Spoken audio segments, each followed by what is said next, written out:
Hello viewers, இன்னைக்கு நம்ம பார்க்க போறது Bleach episode 29 part 2.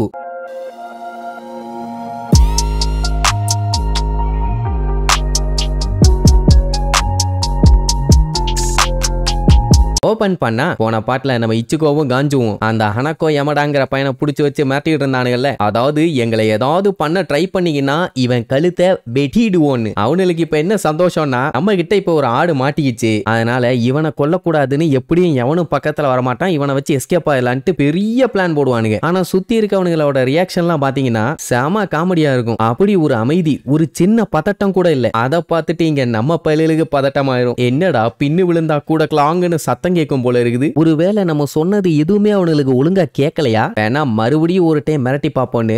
ஓட்ட வாயனுங்களா, அங்க இப்போ உங்க ஃப்ரெண்ட கத்தி மோனையில புடிச்சு வச்சிருக்கோண்டா. இது ஒன்னும் சாதா கத்தி இல்ல, சார்பான கத்தி. கொஞ்சம் விட்டீங்கன்னா கருக்கு கருக்கு கருக்குன்னு அறுத்துருவேன்பா. அவனுக்கு அப்படியே முறைப்பானுங்களா, இல்லைங்க உங்க ஆளை நாங்க ஹாஸ்டேஜா புடிச்சு வச்சிருக்கோம், கொஞ்சம் பயப்படுங்கிற மாதிரி சொல்லுவானுங்க. ஏண்டா இவனை பார்த்தா எங்களோட ஃப்ரெண்டு மாதிரியாடா இருக்குதுன்னு கேட்பானுங்க. ஏன் அப்படி கேட்கறானுங்கன்னு அவன்கிட்ட கேட்டா, அடா ஆமாங்க அவனுங்கெல்லாம் ஸ்குவாட் 11, நான் ஸ்குவாட் 4, அதனால தான் எவனுமே மதிக்க மாட்டேங்கிறானுங்க. நம்ம பயிலுக்கு இந்த டிஃபரன்ஸ் எல்லாம் தெரியாது இல்ல. அது என்ன ஏதுன்னு கேட்ட உடனே சுத்தி நிக்கிறவனுங்களே சொல்லுவானுங்க, பாவம் வெளியில இருந்து வந்திருக்கான் ஒன்னும் தெரியலன்னு. காதை கிளீன் பண்ணி வச்சுக்கிட்டு நல்லா கேட்டுக்கடான்னு ஆரம்பத்துல இருந்து ஒண்ணு விடாம சொல்லுவானுங்க. அதாவது இந்த செரிட்டைல மொத்தம் 13 கார்டு ஸ்குவாட்ஸ் இருக்குதுங்க. அதுல இப்ப கூட்டம் கூடி இருக்கானுங்கல்ல, அவனுங்க பாத்தீங்கன்னா ஸ்குவாட் 11 சேர்ந்தவனுங்க. அது மட்டும் இல்லாம இவங்களோட கேப்டன் தான் இருக்கிற 13 கேப்டன்லயுமே ஸ்ட்ராங்கஸ்டான ஆளு. சொல்ல போனா எங்களால தான் ஸ்ட்ராங்கஸ்ட் பேட்டிலே நடத்த முடியுங்கிற மாதிரி எல்லாம் சொல்லுவானுங்க. அப்படி யாரு இவனுங்க கேப்டன் பார்த்தா அந்த ஜரக்கி கென்பச்சி தான். உடனே காஞ்சு வந்துட்டு, அட ஆமாப்பா அவனுங்க மண்ட ஹேர் ஸ்டைல் எல்லாம் ஒரு மாதிரி இருக்குது, உன்னோடது வேற மாதிரி இருக்குது, இத வச்சாது நாங்க கண்டுபிடிச்சிருக்க வேண்டாமாம்பா. ஆமா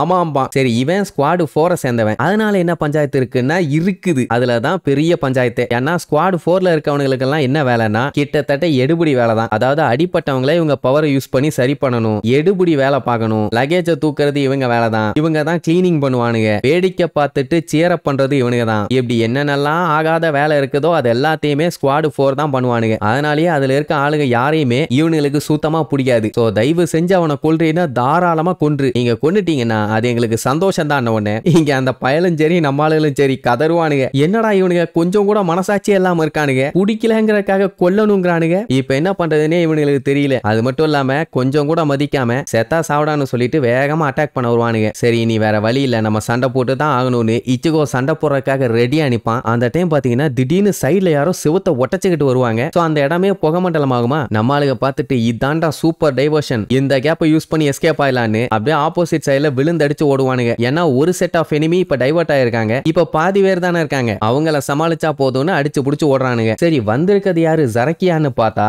இல்ல நம்ம சேடு. அவன் பாத்தீங்கன்னா இச்சுகோவோட ஸ்பிரிச்சுவல் பிரஷரை சென்ஸ் பண்ணி வந்திருப்பான். ஆனா என்ன பண்றது, இவனுமே இப்ப அந்த ஸ்குவாட் 11 கிட்ட மாட்டிட்டான். இதுக்கு முன்னாடி வந்தவனுங்களோட ஃப்ரெண்டு தான்டா நீ, எங்க கிட்ட இருந்து தப்பிச்சு போக முடியும் நினைச்சிட்டு இருக்கியா, 5 நிமிஷத்துல உன்னை நசுக்குன்னு நசுக்கி தூக்கி எரிஞ்சிருவான்டான்னு சீன் போடுவானுங்க. அதுதான் உங்க ஆசைன்னா அதை எப்படி என்னால நிறைவேற்றாம இருக்க முடியும், ஆனா 5 நிமிஷம் ரொம்ப ஜாஸ்தி, நான் ஒரு 2 நிமிஷத்துல முடிச்சிடுறேன் அப்படின்ட்டு நம்மால கையில விரித்தனமா அவனோட பவர் எடுத்துட்டு வருவான். அதை பார்க்கும் போதே பேய பார்த்த மாதிரி பதறுவானுங்க, தோ போட்டு பொழந்துருவான்னு வைங்க. அப்படியே அங்க கட் பண்ணி 4th ஸ்குவாடோட ஜெனரல் ரிலீஃப் ஸ்டேஷனை காட்டுறாங்க. அங்க அந்த மயூரியும் நெமுவும் மொட்டையா இக்கக்குவை பார்க்க வந்திருப்பாங்க. அதான் எப்படி ஆச்சு என்னாச்சுன்னு விசாரிக்கணும்னு கிளம்புனாங்கல்ல, அதுக்காக தான் வந்திருப்பாங்க. இப்ப என்ன பஞ்சாயத்துனா இவன் ஸ்குவாட் 12ஓட கேப்டன், இந்த மாதிரி எல்லாம் மத்த டீம் ஆளுகளை வந்து விசாரிக்கவே கூடாது, அது தடை செய்யப்பட்டது. ஐ மீன் அப்படியெல்லாம் இன்ட்ராகேட் பண்ணக்கூடாது. ஆனா அவன் யாரு சொன்னாலும் கேட்காம அப்படித்தான் பண்ணுவேன், வாயை மூடிட்டு இருங்கன்னு சொல்லிட்டு இக்கக்கு கிட்ட விசாரிச்சான். அவன் என்ன சொல்லிடுவான், எனக்கு எதுவுமே தெரியாதுப்பா, எதிரிங்க கூட நான் சண்டை போட்டேன் தான், ஆனா அவன் எதுக்கு வந்திருக்கான் ஏன் வந்திருக்கான்னு எனக்கு தெரியாது, நீங்களே பாத்துங்க. உடனே மயூரிக்கு கடுப்பாயிரும், ஏண்டா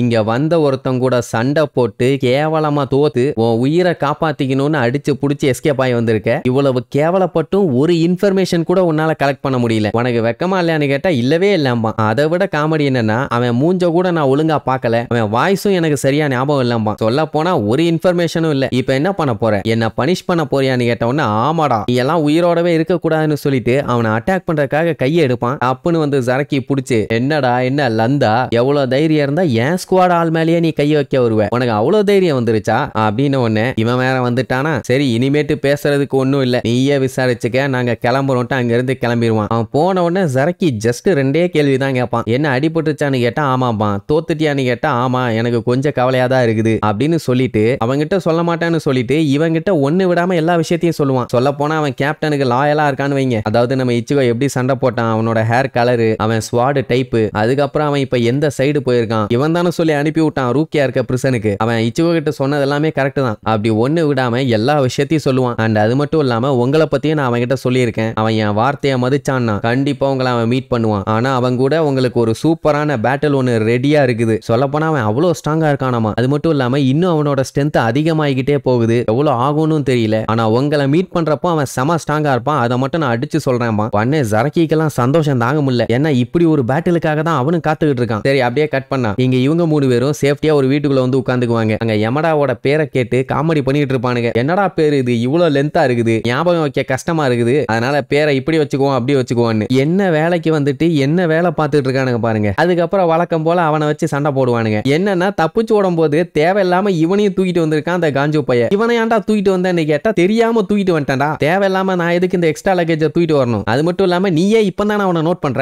உனக்கு அப்பவே தெரிஞ்சிருந்தா அப்பவே கழட்டி விட்டுருக்க வேண்டியதானே அப்படி இப்படின்னு கத்திட்டு இருப்பானுங்க. யமடா பார்த்துட்டு கத்தாதீங்கோ அப்படின்னு சொன்னா இன்னும் கத்துவானுங்க. அட கிறுக்கு பயிலா நீங்க கத்துனீங்கன்னா வெளியில இருக்க ஆளுங்க எல்லாம் உள்ள வந்துருவானுங்க. அப்புறம் மறுபடியும் இங்க இருந்து ஓட வேண்டியதான உடனே சரி ஓகே நம்ம வேலை என்ன, ரூக்கியாவை போய் காப்பாத்தணும். அந்த மொட்டை மண்டையன் சொன்னது எல்லாமே கரெக்ட் தான்னா, நம்ம அந்த வெள்ள டவருக்கு தான் போகணும். ஆனா எந்த ரோட்டு வழியா போகணும்னு தான் தெரியலாமா. ஏன்னா வழி பாத்தீங்கன்னா ஏதோ மேஸ் மாதிரி அங்க இங்க அங்கன்னு மாறி மாறி போய்கிட்டே இருக்குது இல்ல. அதனால பயலுக்கு என்ன பண்றதுன்னு தெரியல. பண்ணே காஞ்சு வந்துட்டு என்கிட்ட மேப் இருக்குதுடா, அதனால கவலையே இல்லைன்னு சொல்லிட்டு மேப் எடுத்து காட்டுவான். இதுக்கு பேரு மேப்பாடா, ஒரு வட்டத்தை போட்டு வச்சிருப்பான், நடுவுல ரோடே இல்ல, ஸ்ட்ரெயிட்டா ஏரோ போட்டு விட்டுட்டு நம்ம அங்க போயிடலாமா. இல்ல இடையில அவன் டிராயிங் வேற. இதெல்லாம் ஏன்டா பண்ணேன்னு கேட்டா எதுவுமே இல்லாம இருக்கிறதுக்கு இது எவ்வளவு பரவாயில்லம்மானா. அப்ப அந்த பொடிப்பைய கூப்பிட்டு பேச பாப்பான். அவனுங்க ஏன்டா இன்னுமாடா நீ இங்க உட்கார்ந்துகிட்டு இருக்க, போ போ வீட்டுக்கு போ, நாங்க உன்னை எதுவும் பண்ண மாட்டோம் அப்படின்னு அந்த பையன் நீங்க ரூக்கியாவை பத்தி தானே பேசிட்டு இருக்கீங்க, அவளை பத்தி எனக்கு நல்லாவே தெரியும், அவ தான் ஸ்குவாட் 6ஓட கேப்டனான குச்சிகியோட தங்கச்சி. இப்ப மேக்ஸிமம் செக்யூரிட்டில அந்த ஒயிட் டவர்ல தான் இருக்கா. அந்த இடத்தோட பேரு சென்சைக்யூ. எனக்கு அந்த டவருக்கு போக சீக்ரெட் வழி தெரியும். நீங்க என்னைய நம்பி வந்தீங்கன்னா நான் உங்களை யாருகிட்டையும் சிக்காம கூட்டு போறேன்பா. சோ நம்ம பயலுக்கு இப்போ ஒரு சின்ன ஹோப் ஒன்னு கிடைச்சிருக்குது. அதே நேரம் கென்னி பாத்தீங்கன்னா இன்னும் ஆர்வமா நம்ம ஆளுகளை தேட ஆரம்பிச்சிருவான். ஏன்னா ஃபர்ஸ்ட் இச்சிமாருவோட அட்டாக்ல இருந்து அவன் எஸ்கேப் ஆயிருக்கான். ரெண்டாவது இக்கக்குவை தோக்கடிச்சிருக்கான். இக்கக்கு வேற அவனை ஸ்ட்ராங்குன்னு சொல்லியிருக்கான். இப்ப அவன் எங்க இருக்கான்னு தெரியலையே. அவன் கூட நான் இப்பவே சண்டை போட்டாகணும். வெளியில வாடா இச்சிகோ,